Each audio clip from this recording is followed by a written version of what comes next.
السلام علیکم۔ ٹرانسورس مائلیٹس یعنی کہ حرام مغز کی سوزش۔ اب یہ یہاں پر ایک بات یاد رکھیں کہ اگر ٹرانسورس مائلیٹس کے متعلق علاج اگر کوئی جاننا چاہتا ہے تو یہ ویڈیو مکمل دیکھیں۔ جب تک یہ ویڈیو مکمل نہیں دیکھیں گے آپ کو سمجھ میں نہیں آئے گا کہ اس کا علاج کیسے کیا جا سکتا ہے یا اس میں ہوتا کیا ہے اور یہ کیوں ہوتا ہے۔ تو اس میں سب سے پہلی چیز یہ ہے کہ حرام مغز میں سوزش کی مختلف وجوہات ہوتی ہے، کوئی ایک وجہ نہیں ہوتی، مختلف وجوہات ہوتی ہیں، جیسے کہ وائرس، فنگس، بیکٹیریا اور انفیکشن، یا اس کے علاوہ کوئی کسی قسم کی چوٹ لگنے سے بھی سوزش ہو جاتی ہے۔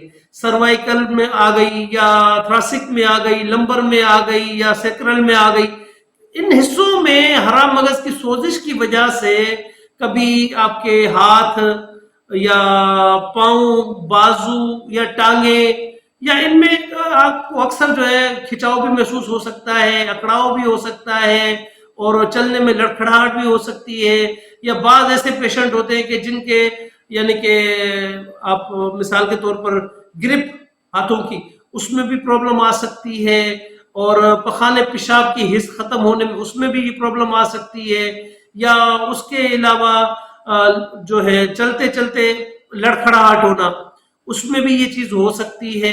یا بعض پیشنٹ ایسے بھی ہوتے ہیں کہ جو رات کو سوتے ہیں، صبح اٹھتے ہیں اور بس اللہ معاف کرے پھر وہ پیرالائز ہو جاتے ہیں۔ تو یہ بھی اس میں پرابلم ہو سکتی ہے، مختلف پرابلمس اس میں ہو سکتی ہے، کوئی اس کا ایک سمٹم نہیں ہے کہ ہم کسی ایک سمٹم پر بات کریں گے، اس کے مختلف سمٹمس ہوتے ہیں۔ اب اس میں دو طرح کی سوزش ہوتی ہے، ایک سوزش ہوتی ہے عارضی اور ایک ہوتی ہے مستقل۔ اور عارضی سوزش جو ہوتی ہے وہ چند گھنٹوں تک بھی چل سکتی ہے، چند دنوں تک بھی چل سکتی ہے، اور اس میں جو ہے یہ قابل علاج تو ہے اور فوری اثر علاج بھی ہے یہ۔ اور ایک ہوتی ہے کہ مستقل، وہ مستقل والی جو ہوتی ہے وہ ہمیشہ کے لیے رہتی ہے، علاج اس کا بھی ہوتا ہے، لیکن وہ علاج جو ہوتا ہے وہ کافی قدر مشکل علاج ہوتا ہے، سستا اس کا علاج بھی نہیں ہوتا اور بہت مشکل والا علاج ہوتا ہے۔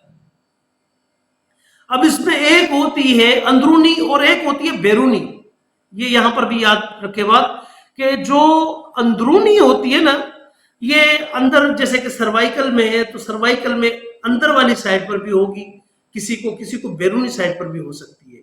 اب بیرونی یہ جو ہے یہ آپ تشخیص پر منحصر ہوتا ہے، تشخیص پہ پتہ چلتا ہے صحیح معنی میں کہ یہ جو سوزش ہے وہ اندرونی ہے یا بیرونی ہے، اور اس کے بعد ہی کوئی علاج تجویز کیا جا سکتا ہے کہ اس کو کون سا علاج دیا جا سکتا ہے۔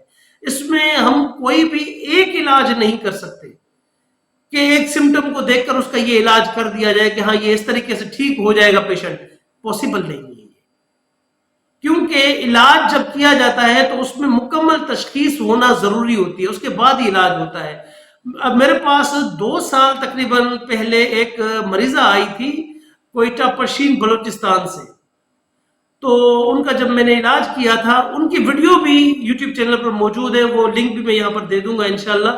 اور دوسرا ایک میرے پاس مریضہ آئی تھی بھورے والا پنجاب سے، تو ان کو بھی جو ہے یہی حرام مغز کا ایشو تھا، سوزش کا۔ تو اس میں ایک کو تھی بیرونی سوزش اور ایک کو تھی اندرونی سوزش۔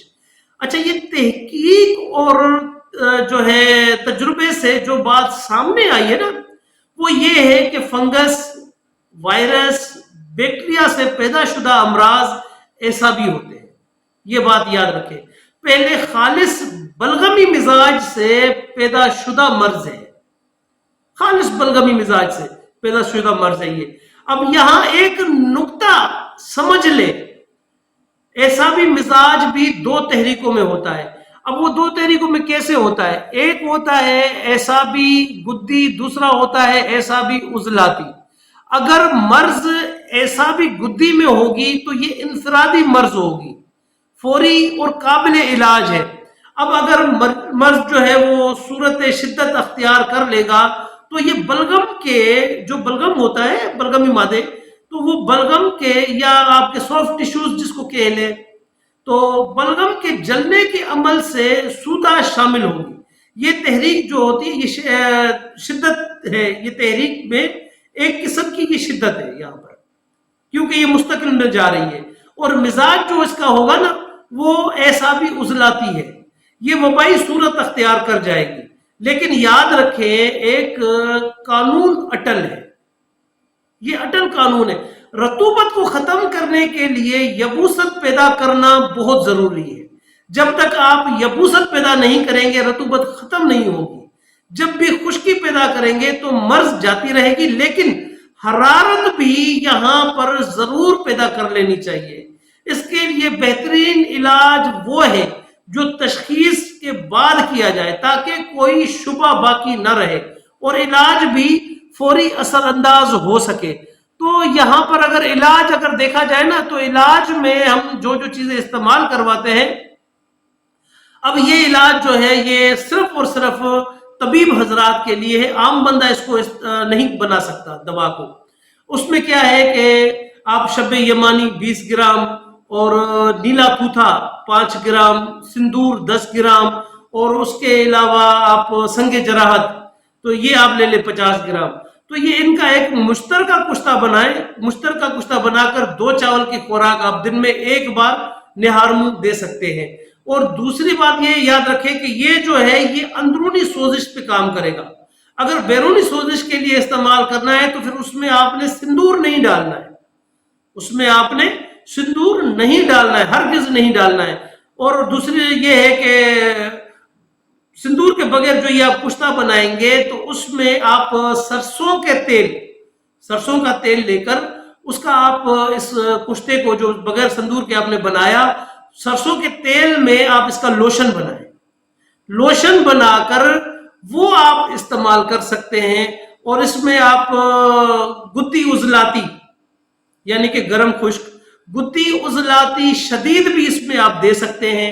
اور اس کے علاوہ ایک نقطے کی میں یہاں پر بات بتا رہا ہوں آپ کو، یہ بڑی پوائنٹ والی بات ہے، سمجھنے کی بات ہے کہ اس علاج میں ٹرانسورس مائلیٹس کے علاج میں یرسا گمبا یہ ایک ایسی جڑی بوٹی ہے کہ جو آپ کے وائرس پر، فنگس پر، انفیکشن پر، بیکٹیریا پر فی الفور اثر کرتی ہے یرسا گمبا. تو یہ یرسا گمبا یا کشتہ جو ہے کشتہ پارا در آب کھجور بھی وہ والا ہوتا ہے. آب کھجور جو آپ کھجور کے درخت کو آپ تنے کو جب کاٹتے ہیں نا تو اس کے بیچ میں سے ایک وائٹ قسم کا گودا نکلتا ہے جس کو گر کہا جاتا ہے. وہ گر کے پانی سے یہ کشتہ بنایا جاتا ہے پارے کا. تو وہ ایک الگ طریقہ ہے. تو وہ پانی لے کر اس کا کشتہ بنا کر وہ کشتہ آپ اس میں استعمال کروا سکتے ہیں. یا روغن جواہر مورا، یہ چیزیں جو ہیں یہ اس کا حکمی علاج ہے. تو یہ آپ اس میں کریں، استعمال کریں، انشاءاللہ العزیز ضرور آپ مستفید ہوں گے.